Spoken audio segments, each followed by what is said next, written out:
Bienvenidos a Contexto Global de France 24. Yo soy Rodrigo Sedano. Voy a estar con ustedes esta tarde contándoles todas las noticias internacionales. Vamos ya con ellas. El gobierno de Canadá anunció que dará a Ucrania una ayuda de 2.500 millones de dólares tras la reunión entre Volodymyr Zelensky y Mark Carney. El presidente ucraniano se reunirá también el domingo con Donald Trump y afirma que posteriormente hablará con sus socios europeos. Y en Tel Aviv, miles de israelíes se manifestaron contra el gobierno del primer ministro Benjamin Netanyahu. Exigen una comisión de investigación independiente para investigar las consecuencias del ataque del 7 de octubre y alegan que el Ejecutivo se ha negado a rendir cuentas.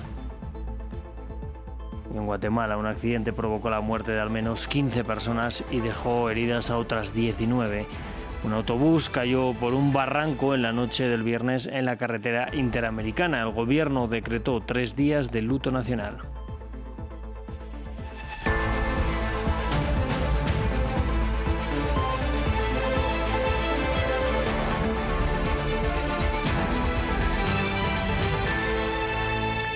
Iniciamos hablando de la guerra entre Rusia y Ucrania. El primer ministro canadiense Mark Carney anunció que dará al gobierno de Kiev una ayuda adicional de 2.500 millones de dólares. El anuncio ocurrió tras el encuentro que sostuvo con el presidente ucraniano Volodymyr Zelensky en Halifax, desde donde también hablaron telefónicamente con líderes del viejo continente. Se trató de una primera parada antes de que Zelensky se reúna este domingo con el presidente estadounidense Donald Trump en Florida. Allí intentará avanzar en el nuevo plan de paz de 20 puntos discutido en Miami el fin de semana pasado. Zelensky informó que posteriormente hablará de nuevo con sus socios europeos.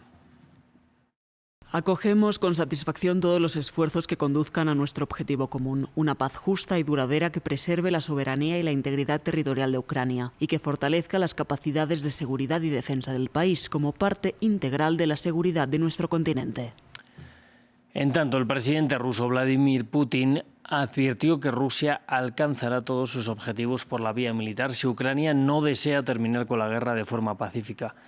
El mandatario ruso acusó a su par ucraniano Volodymyr Zelensky de no tener apuro en llegar a un acuerdo que conduzca a la paz. El líder del Kremlin además anunció que el ejército ruso capturó las ciudades de Dimitrov y Juliápol en el este de Ucrania. Vemos que también han surgido personas inteligentes en Occidente. Recomiendan a las autoridades de Kiev que acepten condiciones dignas para poner fin al conflicto y ofrezcan buenas condiciones básicas para garantizar la seguridad a largo plazo de Ucrania, el restablecimiento de las relaciones con la Federación Rusa y la recuperación económica del país. Pero lamentablemente los cabecillas del régimen de Kiev no tienen prisa por resolver este conflicto pacíficamente. Si las autoridades de Kiev no quieren resolver el problema de forma pacífica, alcanzaremos todos los objetivos establecidos en el curso de la operación militar especial por medios militares. Y nos vamos hasta Tel Aviv, donde miles de personas salieron a las calles para protestar contra el gobierno del primer ministro Benjamin Netanyahu. Parte de ellos exigieron que se cree una comisión de investigación estatal independiente para investigar el 7 de octubre. Alegan que el Ejecutivo se ha negado a rendir cuentas por las consecuencias derivadas del ataque de Hamas en 2023. Los manifestantes también prometieron seguir presionando para recuperar los restos del último rehén en manos de Hamas. Estamos aquí para decir no importa, no nos rendiremos, llueva o truene.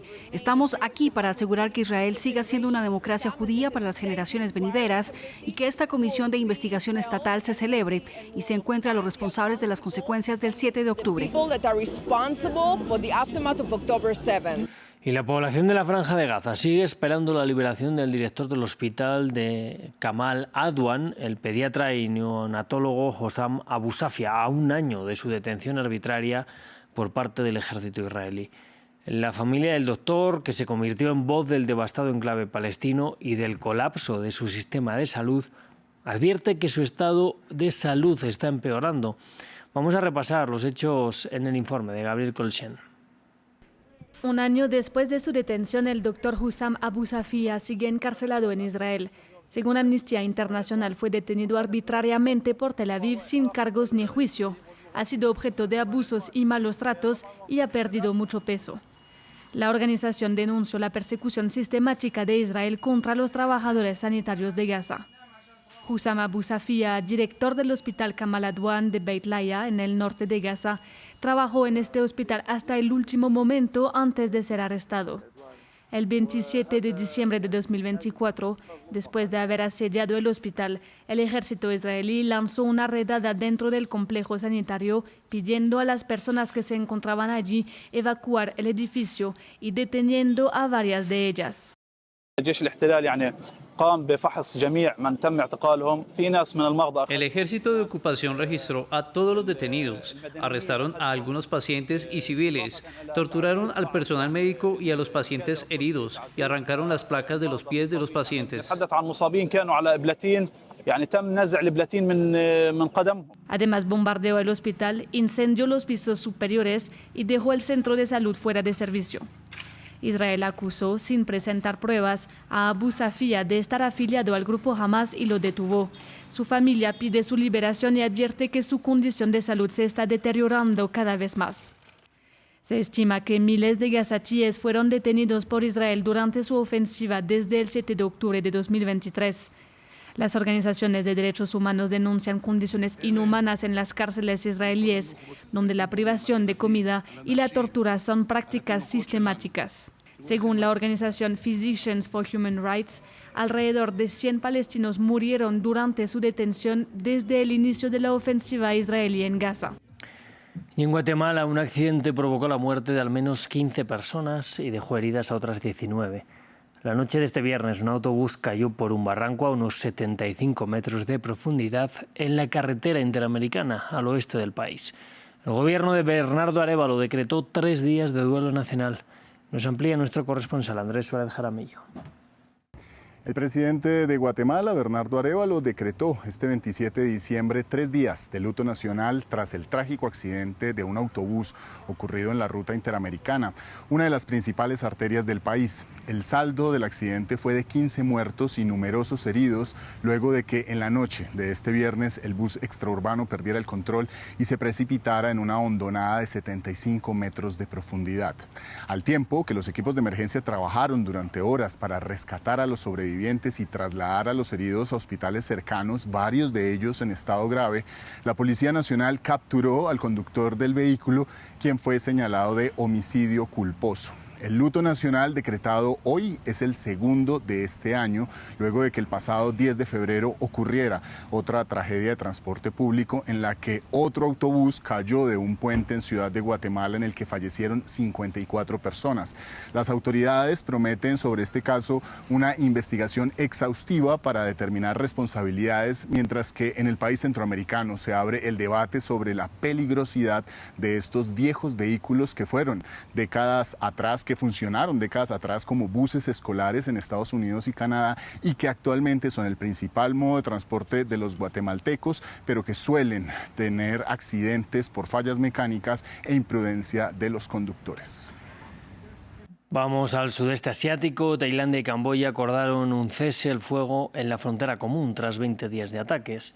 Desde el 7 de diciembre, cuando rompieron la tregua mediada por Donald Trump a finales de octubre, al menos 100 personas han muerto y cerca de 700.000 han sido desplazadas.